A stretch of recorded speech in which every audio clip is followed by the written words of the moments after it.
मैं आस्था में विश्वास करता हूं, सबकी आस्था का भी सम्मान करता हूं, लेकिन अंधविश्वास को कतई नहीं मानता, एकदम नहीं मानता। मुझे बोला गया था कि नोएडा नहीं जाना है। मैंने कहा क्यों? कहा वहां सीएम नहीं जाते। तो मैंने कहा क्या नोएडा यूपी से बाहर है? कहा नहीं साहब, ये मान्यता है कि सीएम उतर जाएंगे कुर्सी से। तो हमने कहा भी कुर्सी से तो एक दिन कुर्सी को जाना ही है, तो कुर्सी के मोह में हम क्यों पड़े? मैं जाऊंगा वहां जरूर। और मैं गया था, मैं गया था वहां पे।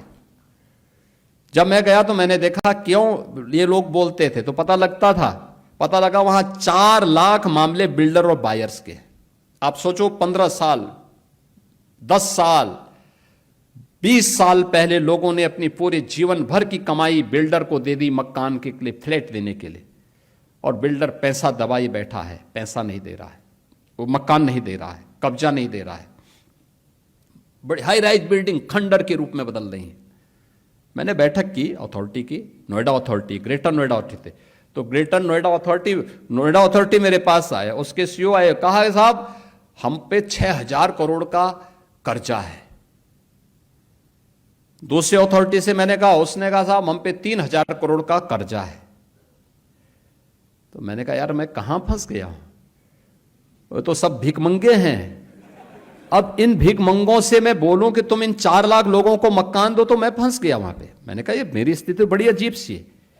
लेकिन मैंने वहां पे पहले बायर से मैं बातचीत किया, उन्होंने कहा उनकी रो रहे थे साहब, पूरी जीवन भर की हमने कमाई लगा दी, हमें मकान नहीं मिला है, हम बैंक से कर्जा भर रहे हैं, बैंक का कर्जा बढ़ता जा रहा है।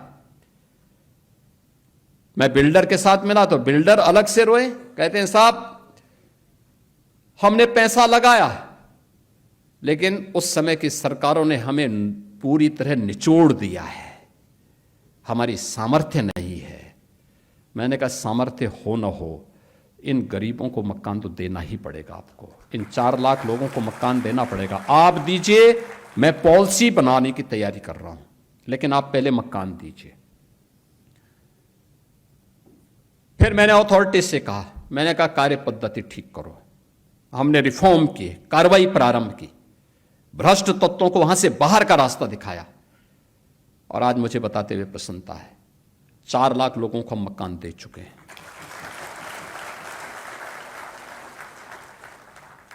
जो अथॉरिटी मेरे सामने कहती थी कि हमारे पास पैसा नहीं, हम तो कर्ज में हैं, आज उसके पास 6,000 करोड़ का सरप्लस है।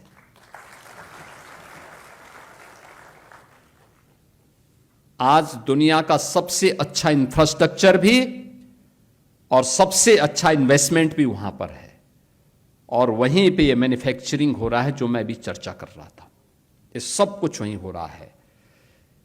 ये उस अंधविश्वास को मानने वाले लोग कौन थे जो भारत की आस्था पर उंगली उठाते हैं? मुख्यमंत्री रहते हुए वहां नहीं गए, लेकिन अपनी विभाजनकारी राजनीति के लिए फिर आज नोएडा पहुंच गए, ग्रेटर नोएडा पहुंच गए। बहनों और भाइयों, इनके चेहरे को देखो तो उस समय वहां के विकास के लिए ये बॉटलनेक थे। उस समय इन्होंने वहां बाधाएं खड़ी की, बैरियर खड़े किए। आज किस मुंह से विकास की बात करते हैं?